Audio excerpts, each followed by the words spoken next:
स्वागत है smart class के यूट्यूब चैनल पर। आज हम लोग जितने ग्रामर के नरेशन का पार्ट 3 को समझेंगे। नरेशन का पार्ट 3 जो है वो बिल्कुल ही पार्ट 2 और पार्ट 1 से बहुत मिलता है और इससे हम लोग को नरेशन को आगे बनाने में बहुत हेल्प मिलेगा। तो देखिए, हम लोग सेकेंड पार्ट में पढ़े थे किस तरह से कौन चेंजेस होता है, कौन चेंजेस नहीं होता है। नाउ का देन होता है और नेक्स्ट डे का प्रीवियस डे होता है, टुडे का दैट डे होता है। इस तरह का बहुत वाक्य को हम लोग पढ़े थे। तो आज हम लोग जानेंगे कि और क्या क्या नरेशन के इंपॉर्टेंट पार्ट्स हैं जिनके द्वारा हम लोग नरेशन को बना सकते हैं। तो देखिए, क्लियरली सा रूप है, जब कभी ठीक है रिपोर्टिंग वर्ब पास्ट फॉर्म में होता है तो उसको कैसे बदल के नया रूप में तैयार किया जाता है वो हम लोग जानेंगे। तो सबसे पहले कुछ चार्ट हम तैयार किए जिसके आधार पर आपको सहायता मिलेगा नरेशन को टेंस की तरह बनाने का या नरेशन को इजीली रूप से बनाने का। देखिए, नरेशन का जो कुछ मुख्य बिंदु है, जब आपका जाके रिपोर्टिंग वर्ब जो है वो पास्ट फॉर्मेट में रहेगा तो उसको कैसे बनाया जाएगा, उसके रिपोर्टेड स्पीच के साथ क्या बदलाव होगा उसको देखते हैं। जब नरेशन पास्ट फॉर्म में रहेगा, रिपोर्टिंग वर्ब जब पास्ट फॉर्म में रहेगा तो रिपोर्टेड स्पीच में क्या बदलाव होता है वो देखते हैं। अगर इज एम आर रहता है तो वो वाज और वेयर में कन्वर्ट हो जाता है।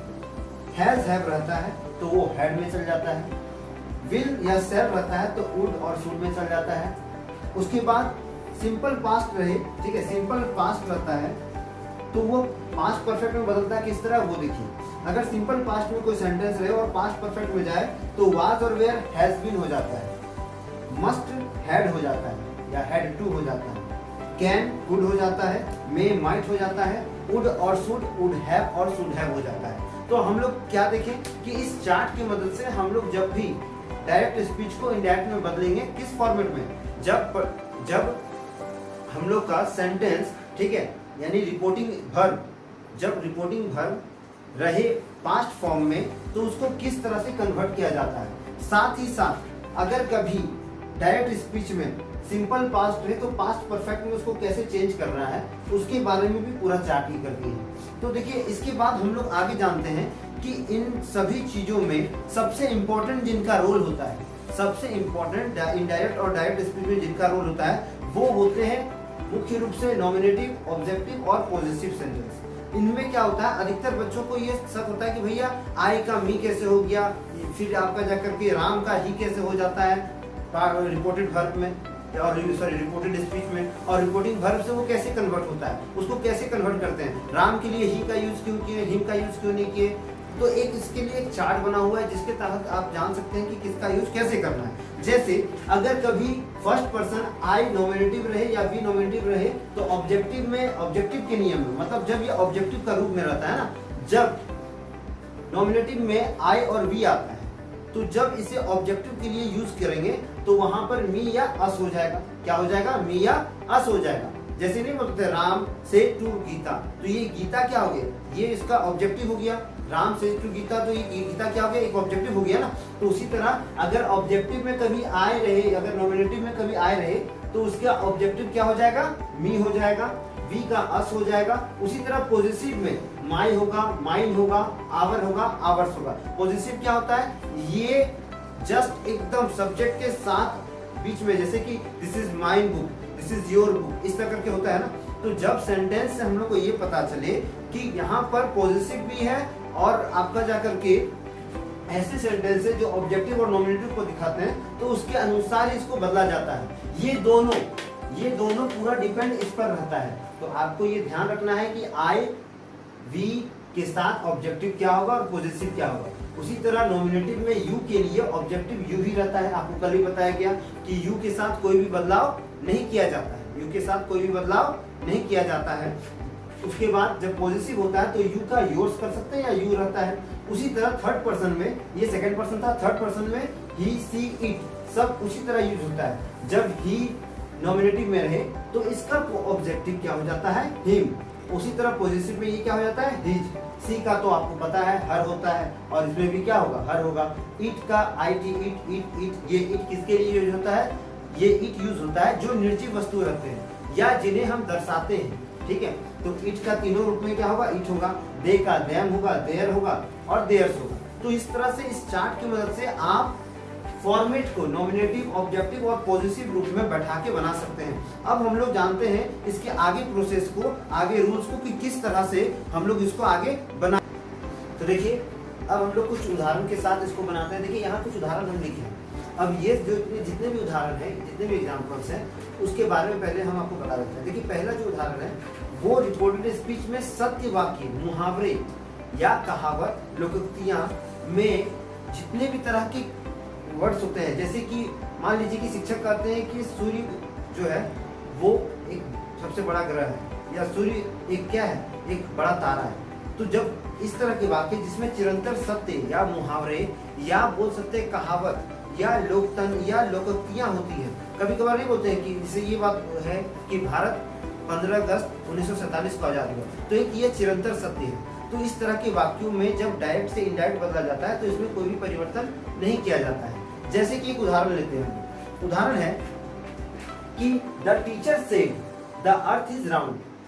टीचर कहते हैं, शिक्षक कहते हैं कि पृथ्वी गोल है। अब जब इसको इनडायरेक्ट रूप में बदला जाता है तो उसको कैसे बदलते हैं? तो उसको बदलने के लिए क्या करते हैं? The teacher said that the earth is round. तो आप इसमें गौर करते होंगे कि कहीं भी कुछ बदला क्या, बस यहाँ पर जो सेड था और इन्वर्टेड कोमा को हटा करके दैट कर दिया गया, और कोई बदलाव नहीं हुआ। बाकी जो अंदर का जितना भी रिपोर्टेड स्पीच जो था उसमें कोई भी बदलाव नहीं किया गया। मतलब साफ तौर पे ये बोला जा रहा है, अगर रिपोर्टेड स्पीच में चिरंतर सत्य हो, वो एक कहावत हो, एक मुहावरा हो, कोई लोकोक्ति हो, या बोल सकते हैं कि वो डिपेंडेंट उसी टाइम पे हुआ था, जो कभी बदला नहीं जा सकता है। ठीक है, जैसे मनुष्य मरता है, ठीक है, ह्यूमन इज मॉर्टल, मनुष्य मरणशील चीज है। तो इन वाक्यों को जब हम लोग बदल नहीं सकते हैं, जो चिरंतर सत्य होता है उनमें सिर्फ दैट में जो इन्वर्टेड कोमा हटता है उसमें दैट लगाते हैं, बाकी सभी चीजों को वैसा का वैसा रखा जाता है। जैसे अगर एक वाक्य और लेते हैं कि अगर बोले हम ऐसा कि शिक्षक कहते हैं सच बोलना सबसे बड़ा क्या होता है, अच्छा काम होता है, या क्रोध नहीं करना चाहिए, या हमें झगड़ा नहीं करना चाहिए। ऐसे वाक्य जिनसे क्या हो, जिन्हें बदलना नहीं चाहिए, जिन्हें हम बदल नहीं सकते हैं, उन्हें हम लोग क्या कहते हैं? उन्हें हम लोग कहते हैं चिरंतर सत्य, या फिर ऐसे वाक्य इन्हें हम बदल नहीं सकते हैं। कब? जब ये डायरेक्ट से इनडायरेक्ट में परिवर्तित होते हैं। ठीक है, अगला जो फॉर्मेट है उस फॉर्मेट के अनुसार बोला जा रहा है कि यदि इंट्रोगेटिव सेंटेंस हो, ठीक है, इंट्रोगेटिव कोई सेंटेंस होता है, उसमें रिपोर्टेड स्पीच अगर इंट्रोगेटिव फॉर्म में रहेगा ना, तो उसका जितना भी रिपोर्टेड वर्ब होगा वो इंट्रोगेटिव सेंटेंस के आधार पे काम करता है, मतलब उसी के आधार पे बदलता है। उदाहरण के लिए जैसे कि अगर मान लीजिए कि अगर कहीं रिपोर्टिंग वर्ब जो है वो ऐसा रहे, सैड में रहे, तो वहां पर आप आस्क्ड, इंक्वायर्ड, डिमांडेड, इन सभी वाक्यों का उपयोग कर सकते हैं, उन्हें उनमें कन्वर्ट कर सकते हैं। कब? जब डायरेक्ट से इनडायरेक्ट में बदलता है। मान लीजिए डायरेक्ट स्पीच में सेड रहे, तो वहां पर अगर ये वाक्य इंट्रोगेटिव फॉर्मेट में है तो वहां आप आस्क्ड का यूज कर सकते हैं सेड को हटा करके, ठीक है, इंक्वायर्ड का यूज कर सकते हैं सेड को हटा करके, डिमांडेड का यूज कर सकते हैं सेड को हटा करके। जैसे एक उदाहरण है, उदाहरण कहता है she said to him what are you doing. ये एक इंट्रोगेटिव वर्ड है जिसमें WH आता है, और इसमें देखिए क्वेश्चन क्या बोल रहा है, She said to him, what are you doing? तो देखिए यहाँ पर एक प्रश्न पूछा जा रहा है, तो जब इसको सॉल्व करेंगे तो वो कैसे होगा? इसका होता है She asked him। देखिए asked भी आया ना, उसी तरह inquired और demanded आता है, तो क्या होगा? She asked him what he was doing। तो ये जो you था ये किसके आधार पे चेंज हुआ? ये चेंज हुआ इस him के आधार पे, ठीक है। जैसे अभी थोड़ा देर पहले जो चार्ट आपको दिया गया जिसमें he, him, फिर आपका सी का हर था, तो इस तरह के वाक्यों को बदलने के लिए हम लोग उसका यूज करेंगे। इसी में एक और पॉइंट है कि आप जब WH क्वेश्चन में जब प्रारंभ से या WH क्वेश्चन में जब शुरू से ही आप ऐसे वाक्य को क्या करते हैं, कंजक्शन के साथ जोड़ते हैं, तो वहां पर कभी कभार क्या करते हैं, दैट का यूज नहीं करते हैं, दैट का यूज नहीं किया जाता है। मतलब जब भी इन्वर्टेड कोमा हटेगा तो वहां दैट का यूज नहीं होगा। कब? जब WH क्वेश्चन होता है, जब WH क्वेश्चन होता है। जैसे कि आप इसमें देखोगे यहाँ पर हम लोग इन्वर्टेड कोमा को हटा के क्या किए थे, दैट का यूज किए हैं क्या? नहीं किए हैं। मतलब सीधा तौर पे ये गौर करिए कि जब अगर डायरेक्ट स्पीच में जैसे लिखा रहे she said to him what are you doing, तो यहाँ पर ये WH हो गया। ये WH क्वेश्चन मतलब जिसमें WH का क्वेश्चन आता है, जैसे व्हाट, वेयर, हु, हाउ, हुम आता है ना, तो ये सब WH क्वेश्चंस होते हैं। तो इस तरह के सेंटेंस में दैट का यूज नहीं करते हैं। साथ ही साथ अगर हेल्पिंग वर्ब से प्रारंभ हो कोई सेंटेंस, ठीक है, तो वहाँ इफ या इफ हो या वेदर हो या कंजक्शन हो तो वहाँ पर क्या किया जाता है, वहाँ भी दैट का यूज नहीं किया जाता है। गौर करिएगा, दैट का यूज कब कब नहीं होता है, जब WH क्वेश्चन हो, हेल्पिंग वर्ब्स हो, कब किसमें, ये सब हो रिपोर्टिंग वर्ब में, तो वहाँ हम लोग किसका यूज नहीं करेंगे, दैट का यूज नहीं करेंगे। जैसे यहाँ पर एक सेंटेंस लिए थे ना हम लोग, she said to him, inverted comma था, व्हाट आर यू डूइंग, तो यहाँ WH क्वेश्चन आ गया, रिपोर्टेड स्पीच में कौन आया, WH क्वेश्चन आया ना। तो जब WH क्वेश्चन आता है या फिर हेल्पिंग वर्ब वाला क्वेश्चन आता है या कंजक्शंस होते हैं या फिर वेदर इफ होता है, इफ या वेदर हो, तो वहां पर हम लोग इन्वर्टेड कॉमा को हटा करके वहां दैट का यूज नहीं करेंगे। याद रखिएगा, ये कुछ वाक्य है जहां पर दैट का यूज नहीं होता है। साथ ही साथ इसका एक और रूल्स देखते हैं, यहाँ पर बोल रहा है अगला नियम में कि देखिए बोला the master said to his servant, जो मालिक था वो अपने नौकर से कहता है, क्या कहता है, bring a bottle of cold drink, मुझे एक बोतल कोल्ड ड्रिंक के लाके दो। तो इस तरह के वाक्य में क्या हो रहा है, एक तरह का ऑर्डर बोला जा रहा है, एक तरह का आदेश दिया जा रहा है। तो ये इंपरेटिव सेंटेंस कहलाते हैं, जहां डायरेक्ट से इनडायरेक्ट बनाते समय रिपोर्टिंग वर्ब, ठीक है, रिपोर्टिंग वर्ब में सेड का स्थान पे ऑर्डर्ड या रिपोर्टेड स्पीच में क्या किया जाता है, सेड के स्थान पे रिपोर्टेड स्पीच का अर्थ के अनुसार ऑर्डर्ड या फिर एडवाइस या सजेस्टेड या फॉरबिड का उपयोग किया जाता है। और ये रिपोर्टेड स्पीच जो होता है वो नेगेटिव फॉर्म में और इंट्रोगेटिव फॉर्म में टू के द्वारा बदला जाता है। मतलब क्या, जब यहाँ इन्वर्टेड कोमा हटता है ना, तो यहाँ दैट की जगह क्या लगता है, टू का यूज होता है। और कभी अगर इस रिपोर्टेड स्पीच या रिपोर्टिंग वर्ब में नॉट आ जाए तो वहाँ नॉट टू का यूज होता है। कहाँ पर, जहाँ इन्वर्टेड कोमास होते हैं उन्हें हटा के किसका यूज किया जाता है, नॉट टू का। अगर नॉट रहे उसमें, जैसे एक सेंटेंस हम लोग लेते हैं, यहाँ सेंटेंस अभी क्या बोले थे हम, सेंटेंस था the master said to his servant bring a bottle of cold drink. तो इसको जब बदलेंगे, ये क्या दिखा रहा है, एक तरह का ऑर्डर दिया जा रहा है, एक तरह का आदेश दिया जा रहा है ना। तो जब आदेश को दिखाया जाता है तो वहां क्या होगा, the master ordered his servant, master ने अपने सर्वेंट को ऑर्डर दिया और ये जो इन्वर्टेड कोमा था ये हटके क्या आ गया, टू आ गया ना। तो to bring a bottle of cold drink, ठीक है। देखिए उसके बाद एक और सेंटेंस लेते हैं, the teacher said to the boy open your books. तो यहाँ भी क्या है, एक तरह का आदेश दिया गया है। तो क्या होगा, the teacher order the boy, the teacher order to the boy, यहाँ टू लगा दीजिए, ठीक है। अच्छा टू इसलिए यूज करें क्योंकि एक टू यहाँ यूज हो रहा है, ये टू यहाँ हट जाएगा, याद रखिएगा ये टू यहाँ हट जाएगा क्योंकि एक टू यहाँ आने वाला है। एक सेंटेंस में दो टू नहीं लगा सकते हैं, ठीक है। तो क्या होगा, the teacher order the boy, inverted coma हटा, टू ओपन हिज बुक्स।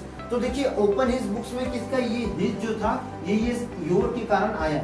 आप अभी आपको जो जितना भी चेंजेस चार्ट था वो दे दिया गया है और उसके आधार पे आप जान सकते हैं कि कैसे हम लोग को सेंटेंस में कन्वर्ट करना है, कैसे एक नाउन या एक बोल सकते हैं कि सब्जेक्ट को चेंज किया जाता है, ऑब्जेक्ट को बदला जाता है। तो इतना अच्छा सा हम लोग जाने कि किस तरह से बदलाव करके इंपरेटिव सेंटेंस में डायरेक्ट टू इनडायरेक्ट बनाया जाता है। फिर से याद रखिएगा, डायरेक्ट और इनडायरेक्ट में जब ऑर्डर दिया जाता है, जब ऐसे सेंटेंस से यह पता चले कि वहां पर एक तरह से ऑर्डर दिया जा रहा है या फिर रिपोर्टेड वर्ब में सेट रहे, तो उसको हटा के हम लोग को किसका यूज करना है, ऑर्डर्ड का यूज करना है, एडवाइस का यूज करना है, सजेस्टेड का या फॉरवर्ड का यूज करना है। तो आशा करते हैं कि आपको आज तक का यहाँ क्लास बहुत अच्छे समझ में आया होगा।